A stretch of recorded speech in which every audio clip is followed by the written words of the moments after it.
Good morning, good morning. How is everyone doing? Can everyone hear me okay? Can everyone hear me? Yeah, Yeah, great to see everyone. Please put your cameras on. Good morning, Pete. Good morning, Karen, Daniel, Ollie, morning. Kim. Morning to you all. Wahida, good morning. How are you all doing? Good. Who's Good. enjoying the, who's enjoying the sun? Mm. What is the weather like? Is it pretty good there where you folk are? Yeah, Sun is shining. Does it feel like Cyprus? A little bit like Cyprus. Well, good morning, everyone. And we've got a 40-minute session of a webinar for you. Who's ready to begin? Hands up, you're ready? Okay, let's do it. Let's get straight into it. Folks, brilliant basics. Brilliant basics, laying the foundation. We've got to look at our digital body language. And within 30 to 40 minutes, I want to leave you with one model that you can use today. One model. As always, though, can I ask us, please, this is your time. It's time that the Cabinet Office is investing in you to learn some new knowledge. And obviously, with your off-the-job training, portfolios you're already building are looking great. And by now, you would have made some time with Peter, who would place you and coach you onto the right track. Please leave your cameras on, especially in terms of digital body language. It is the day we are living in where we have to consider everything around how we do life at work remotely. Have a notepad. Also have your cameras ready just in case you need to take some pictures of the screen when I vanish, and I'll let you know when to do that. Pre-course evaluations. Let me vanish off the screen. Can I ask you to use your smartphones for the next 3 minutes, ever so quickly? Fill out the pre-course evaluation. I think only 4 questions. And you'll get into a routine now. Hopefully it's our 3rd session together, 4th session, including the induction. You'll get to be familiarized with the routine that we have, and the pre-course evaluation helps us do that.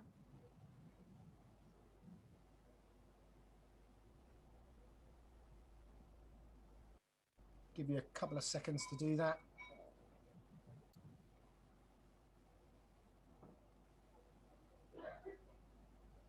And we'll revisit this at the end. Michelle, how are you this morning? Very good, thank you. How are you? Very well. I love your name. Your name is 9755344. Is that a coded name? Sorry, I'm going to change it. Folks, have a look where we are. Just as you fill in those pre-course. We're just here. A quick webinar, a little taster. The webinar is 30-40 minutes long, and we are journeying on this learning cycle. If I bring up the learning cycle, brilliant basics, where we looked at 6-hat thinking, we looked at time management, cluster learning, we looked at email etiquette, and now we're looking at a little bit of digital body language. Then we've got another workshop coming. You've had your one-to-one with Peter. Action learning set finishes brilliant basic, where you talk and share your portfolio so far so you can learn from one another. Peer learning at action learning set is vital. And this is how the learning cycles work all the way around. So let me, with the time we have, begin to lay the foundation. A lot of the material we're covering today, arguably, not always, arguably can meet these standards, C2.1, C2.2. Remember, you might see a different place where your learning hits those standards, and Peter will be guiding you through that. But certainly today's material touches on C2.1 and C2.2. Folks, what a world we're living in. The pandemic since March 2020 has led us to make this even more important. Our digital body language. Back in the day, do you remember when if you could see me face to face, I do have legs. Nowadays, we actually think people are like this. And if you met me face to face, I do have legs, but in the digital world, this is it. In real life, I actually say that some of us actually have bodies. If you look at Leanne and Daniel, in real life, they do have bodies, but at the moment, they just look like heads. And if you ever met them, they do have full bodies. Digital body language eliminates everything. How do we do this when we are no longer seeing each other? There's a wonderful story, David and Laura courting 3 years, going out with one another for 3 years. And they spend a lot of their time, like most of us, and how we communicate via text. 3 years, they had an argument. Who's ever had an argument on text or on emails? On text. Yes, Leanne, yes, there's some honest people. And we have these text arguments. Well, David and Laura, after 3 years, they did have an argument on text. And then Laura sends a text. So are we through? David replies, I guess so. Laura, devastated with the news. Devastated. 3 days later, David turns up with a bunch of flour for date night. And he knocks on the door. David knocks on the door with a bunch of flour ready for date night. And Laura answers and says, what are you doing here? We finished 3 days ago. He goes, what do you mean? She goes, I text you and said, so are we through? And you said, I guess so. David went, I just thought you meant for the argument. I didn't mean for the relationship. And sometimes we can misunderstand. Sometimes we can misunderstand. Have you ever received a text and you've misunderstood it? Hands up if that's ever happened. All the time? Yeah, Jake, all the time? Turn your mic on. No, not all the time. Not all the time. Michelle, has it ever happened to you? Sometimes, yeah. Sometimes. And we can tend to do it where we send it out and we go, oh my goodness, how has that been understood? You see, folks, digital body language. Nowadays, it is not talk the talk or walk the walk. That is over.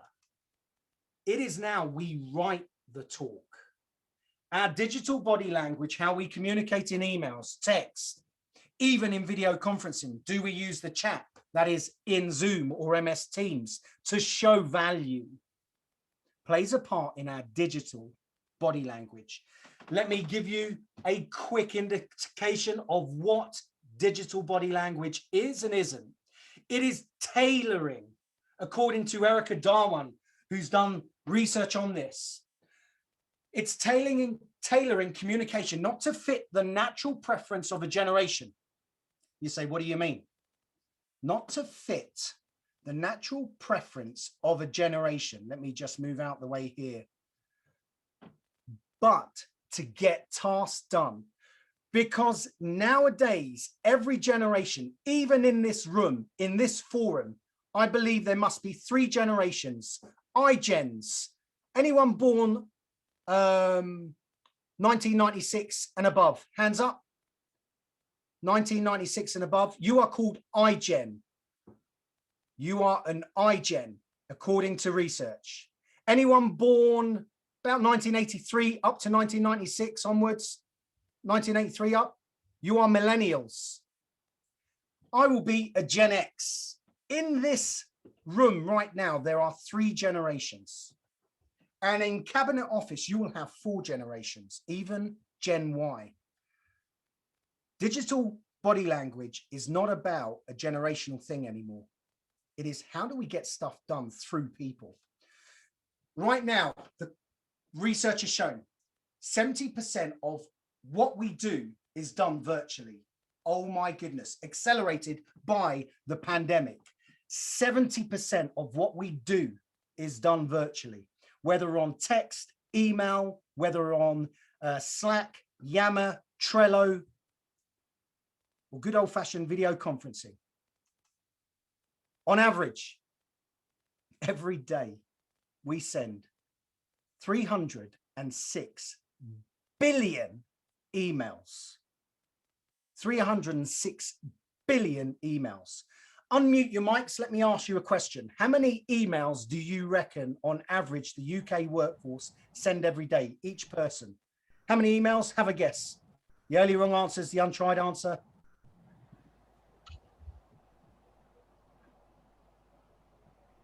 How many emails do you think you send? 25. 25. Okay, good start. Someone else have a go. Probably about 40. 40. Okay, 25, 40. You're on it. You're on it. Both of you are on it. On average, we send 30 emails a day. But watch this.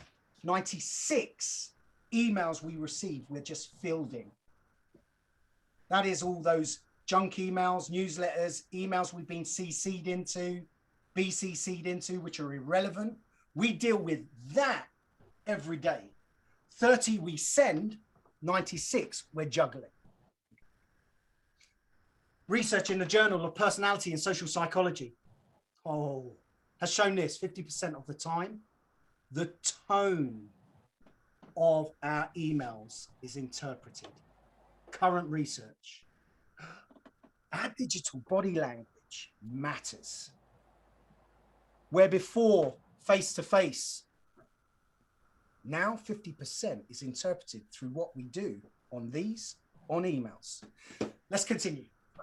Since the pandemic, 46% of people in employment in the UK did work from home. Of those, 86, it was as a result of the pandemic.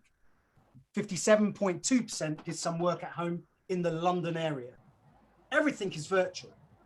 Everything now is virtual. Folks, we are cueless. How do we pick up the cues? When you're communicating with a minister, with your line manager, virtually. You see, in the good old days, about 60 to 80% is through body language. It is what Edward Hall, the anthropologist, called the silent language, non-verbal. But we don't have that remote. We don't have that on these. So I'm going to leave you with a tool just in this webinar, and we're going to build on it in the next workshop. So the question is this: how do we create connection when up to 70% of communication on Teams is now digitally? Are you aware a 1.2 second delay in what we do, research has shown, can be interpreted as you being less attentive? So, you know, when we buffer and we go, just 1.2 seconds will create less attentiveness by the recipient. This is fascinating research. Let me continue. How do we show appreciation nowadays? This way. 2 meters away, we can respond instantly. How can we find the balance between those inboxes to convey respect, which is one of the values of the Cabinet Office? What when we are in these forums and you've got your laptop open, you're doing a couple of emails, what's that saying? You look down whilst you're in a meeting with your line manager and you quickly send something off. Is that efficient? What's the body language being done? Who's ever done that? Who has ever done that? When they've been on with someone, yep, some honesty, where you're actually typing something whilst you're in a meeting. What is really being said? I'm going to ask you. I'm going to send you something. I'm going to send you something to read. Before I do that, I'm interested. Unmute your mics and let's have a discussion. You know, head tilting is used for listening, stroking the chin for thinking in the good old days, smiling, nodding. With text and emails, unmute your mics. How do we show we're listening in text and emails?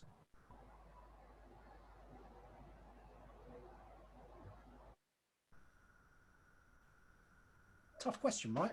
How do we show we are listening in text and emails? Not just by responding to what they've said. Okay, responding to what they said. When? You're right. Yeah. Is there a time delay? I just think you get around to it as soon as you can. Okay, brilliant. How else do we show we're listening? In text and emails. So responding. What else is involved in this new world?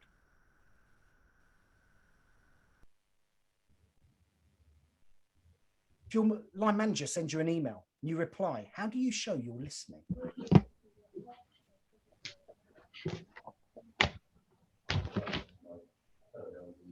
The only wrong answer is the untried answer. What do you reckon, Daniel? I've got no clue. It's hard, isn't it? How do we show this? Wahida, what do you reckon? It could be in the language you use. So you could be like, yeah, I completely agree with that point you just made there. Okay, so repeating the language. All right. Yep. What about thinking? How do we show thinking in the good old fashioned way? That's why I grew my beard, folks. I would do this in non-verbal communication to show that I'm thinking. What about in text and emails? How do we do it? The only wrong answer is the untried answer. Asking questions or making suggestions. Or... Okay, asking questions, making suggestions. Smiling, how do we do that in text and emails? Emojis. I use an emoji. Yeah, emojis. Isn't it? It's got to be the emojis. What about nodding? Do you know research has shown that if you nod, we tend to nod in threes. Have you noticed that? We nod in threes. Research has shown if you nod in threes, the recipient will speak 4 times as long when you're nodding in 3. If you ever want to stop someone talking, just do this. Ready? When they're talking, just do this. Just don't nod and they will stop. If you nod, we nod in threes in real life. 4 times likely to extend their conversation. 4 times as amount conversation. All right. How do we do nodding in text and emails, folks? Only wrong answer is the untried answer.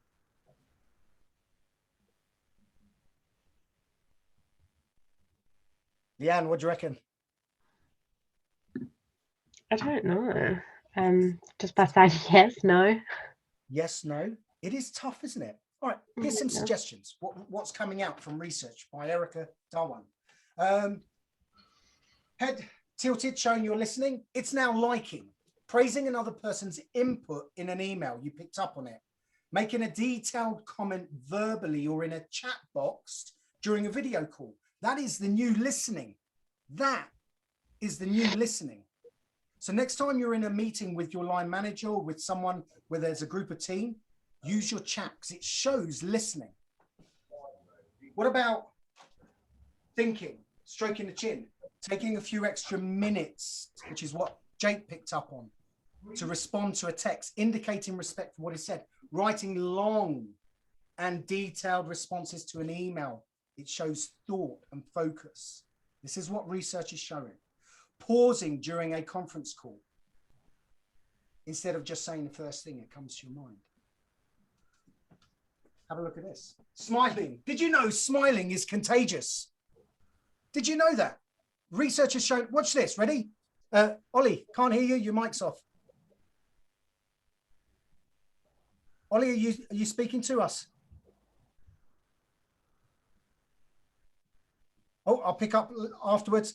Did you know smiling is contagious? Watch this, ready?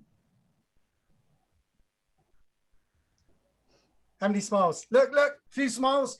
It is contagious, but watch. In the digital world, research is showing exclamation points and emojis. Adding a simple in an email to show you're smiling, have a great weekend, is smiling. The nodding, responding promptly to a text, showing engagement by replying to an email. Writing, I completely agree with that in a Zoom chat. Folks, the solution is this. Digital body language is made up of 4 things. 4 things. Value visibility. Communicate carefully. Collaborate confidently. And trust totally. Based on the work by Erica Darwan. she is showing more and more now that what you and I have to do, and we're going to cover this in the next workshop, there are 4 laws of digital body language. But for now, I'm just going to do something fun. I'm going to send you something in the chat. Here we go. Let me just quickly send it across to you. Hopefully you can all grab this. There it is. Tell me when you get it. Can everyone see that? Thumbs up if you can see it. Thank you. Daniel, you got it? Should be in the chat. Oh, who's got it in the chat? Jake, have you got it? Oh, Jake's got it, so it should have come. Check your chat box. Leanne, have you got it? No, I haven't. Jake, but you've definitely got it. Yeah, I've opened it. Everyone press on the chat at the bottom of the screen, and it should be in there. On your chat, I'll send it again. It says he sent it to everyone. Yeah, it's gone to everyone, hasn't it? Hands up once you get it. Jake, you've definitely got it. Only one person. Jake, do you want to resend it to everyone? Yeah, I'll try to do that now. Yeah, Okay. I've got Ollie's message, but Yeah, got Ollie's message. That's the only thing I can see. The message I've just sent. so One sec. Anyone? Is it the thing about digital body language and the different people? It's the one that's called Who Are You exercise. I think Millie sent it to us via email anyway. I got Yeah. it as an email. Brilliant. But you've not got it just now that I've dropped it in No. the chat. No, Oh, Can anyone see my message that I've just sent? No. I can just see, can you see this? Jake, I can see yours. Yeah, I this just is got very Jake's. strange, Chris, isn't it? I just got Jake's. No one else can see it, even though we're sending it to everyone. All right, here's what I'm going to ask to do. Karen, I'm going to ask you to share your screen when you go into the breakout area so you can show people the screen. Jake, I'm going to ask you to share your screen with the PDF. Here's what I'm going to ask you to do. There are 4 characters on: Alice, Betty, Charlie, and David. Have a read. So Karen's going to share her screen. Jake's going to share his screen. Are you Alice, Betty, Charlie, or Jake? Are you ready? I'm going to split you off. Have a quick read.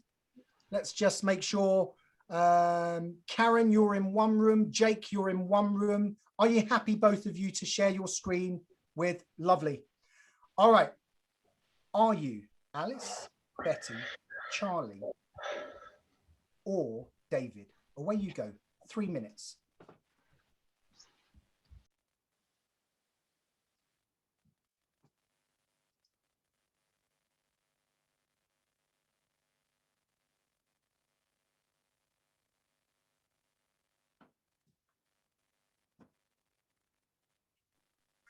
Okay, welcome back.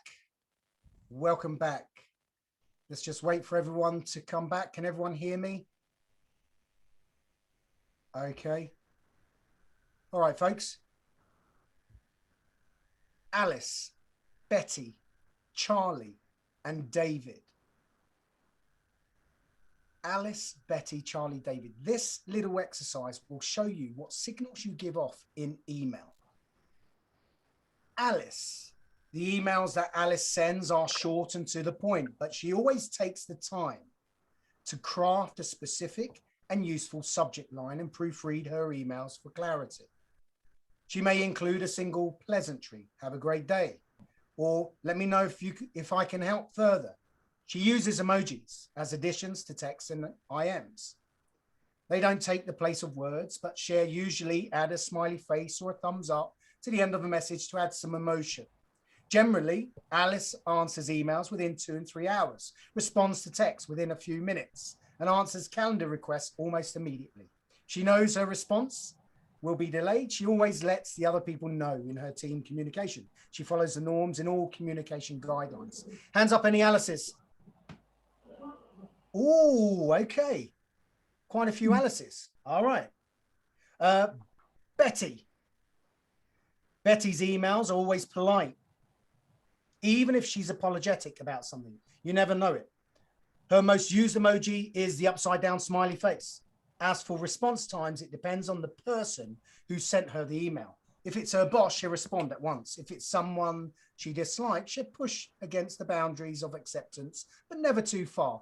Any Bettys? Yeah.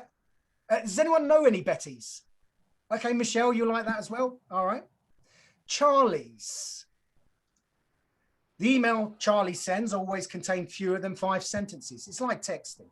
You and Charlie tend to go back and forth using short emails. Charlie loves emojis as a single image. It's much easier to type than a few sentences. And he easily substitutes emojis for words or even sentences. He's more than willing to sacrifice a few typos here and there for the sake of speed. Hands up, any Charlies? By the way, this tends to be me. I tend to be a Charlie. Oh, no Charlies? All right. David sends lengthy emails that overflow with detail, negating any need for a follow-up email or call. Sometimes his email contains several paragraphs, bullet lists, links, and attachments, whatever's necessary. He would never use emojis at work, sees them unprofessional. Plus, to be honest, he doesn't know how and what they are. He always triple checks his message before pressing send. Who's any Davids? No Davids. Does anyone know a David? Yeah, all right. Folks, this will give you an impression of how you're perceived in emails. If you are an Alice, by the way, give this to your colleagues to see what they think you are. If you're an Alice, great job. The foundations of your communication are solid. Okay, and it will really help you in your career, cabinet office. If you're an Alice, give this to your colleagues and get them to ask you, tell you who they think you are. If you are a Betty, depending on your work environment, your communication may come across as passive-aggressive or confusing. Work on these tips. Remember to express appreciation with a simple thanks, or letting someone know when they've done a good job. Communicate carefully. Avoid sending messages when you're angry or frustrated. Who's ever done that? Who's ever pushed send when they're angry? Hands up, who's ever done that? Or sent a text when you're angry? Yeah, there's a few of us. Yeah. Be direct about what you need and what you are feeling. Charlie's, this tends to be me. You may be sacrificing clarity for speed and efficiency. If you know a Charlie or you are Charlie, slow down. Ask yourself, is it clear what the recipient needs to do, why and when? Davids, you may be sending a message that are complex and therefore unclear. Ambiguity plays a part in our body language. Ambiguity. If you get this from your manager, unmute your mics. How could this come across? What do you reckon? Unmute your mics. What do you reckon?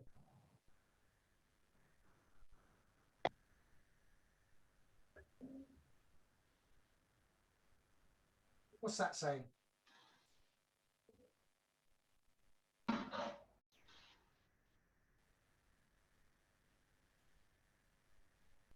How could that come across? You're not up to date with your work. Okay, Leanne, not up to date with your work. Brilliant. What else? How else could you perceive that?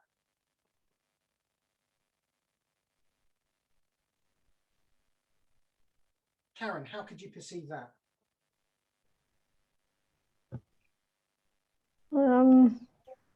It depends how they say it. They might be just, you know, making sure you're on top of things and you've got it in your diary when it needs to be in by. Okay. Or yeah, they could be insinuating that you're not you're not on top of things. Okay, and it can be confusing. How do we reply with different people? With people who are our line managers and our direct reports or peers. Here's the tool I want to leave you with. And we've been laying the foundation for this tool you can use today. It's the trust and power matrix. When sending an email or text, please use this. Ready? It is based on the power you have. If you have the power, that is, you have direct reports and you're sending a text or an email to your direct report, you've got more power. If you're sending an email or text to your line manager, you have less power. Would you agree? It is about the power play. Line manager, you have less power. A direct report, you have more power or authority. It is also based on the level of trust. Low trust, high trust. It could be based on the fact that you've just met someone. You've just met your line manager. All right, let me push this out of the way and show you what it means. Push it out of the way. If you are working with someone where you have the power and there is low trust because you've just met them, so you're an A. Research has shown this is important. When you communicate, your digital body language should show that you are giving that appreciation, where there is low trust and also where you have the power. In your previous employment, have you ever received an email from your line manager who you've just met and it's come across as snotty? Firm and snotty, bit too hard? Has that ever happened? Hands up if that's ever happened to you. Yeah, it has to Leanne. That's because of this. Low trust, and they've got more power. You should be giving the appreciation. So when you're working with someone, one of your colleagues who you don't know, and also you might have the lead in that project, show appreciation. What about here? B, you've got the power. So you could be speaking to your direct report and there's high trust. That's what you should be using. Be clear on deadlines and expectations. When you have the power, you might be speaking to a direct report and there's good trust. You've got to be clear with deadlines and expectations because sometimes they can be missed in text and email. Bottom left, this time, your line manager, you're emailing or texting your line manager. They've got the power, you've got low power. And also you've just met them. So trust is low, far trust, because you've just met them. Prioritize quick, thoughtful responses to tasks. You've got to be quick, thoughtful responses to the tasks that they're asking when you're in here. All right, your line manager.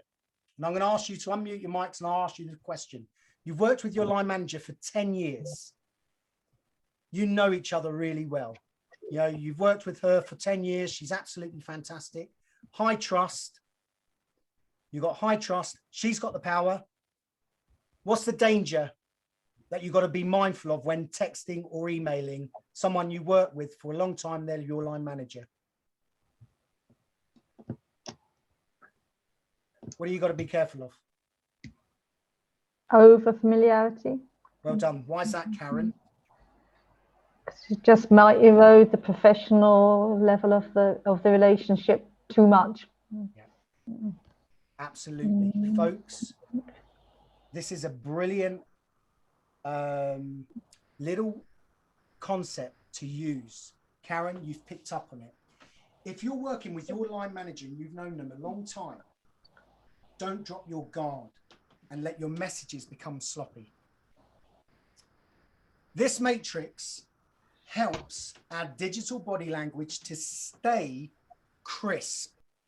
When you have the power, you're in A and there's low trust, show the others appreciation in your language, whether it's on text, whether it's in email, or even in Zoom chats. Low trust, you've got the power, show appreciation. Where you've got the power and you know the person, just be clear on deadlines. Then low trust, where you don't have the power, you're with your line manager and you've just met them, just do it. Prioritize quick, thoughtful responses to tasks. And then finally, line manager, and you know them a long time, don't drop your guard. So what I'm going to do just for the few moments that we have left is I'm going to ask you to take a picture of the screen. I'm going to vanish off the screen in 3, 2, 1. Can you take a picture of the screen? Designed by Erica Darwin, a great tool that can be used today. Very quickly, just around the power you have with, the power relationship you have with someone, and also whether or not there is new trust, high trust, low trust. I'm going to split you off into 3 groups, just for 2-3 minutes. Have a discussion about this model, your thoughts on it, how do you apply it in your workplace from today? Let me recreate the rooms. I'm going to create smaller rooms, folks, so that there's less people in each group. Jake, are you okay leading in your group? Just to take in people's views. Ollie, are you okay taking in the views from your group? And Daniel, can you take in the views from your group? Is that okay? Thumbs up. You're all right with that? Brilliant. All right, away you go, folks. 3 minutes.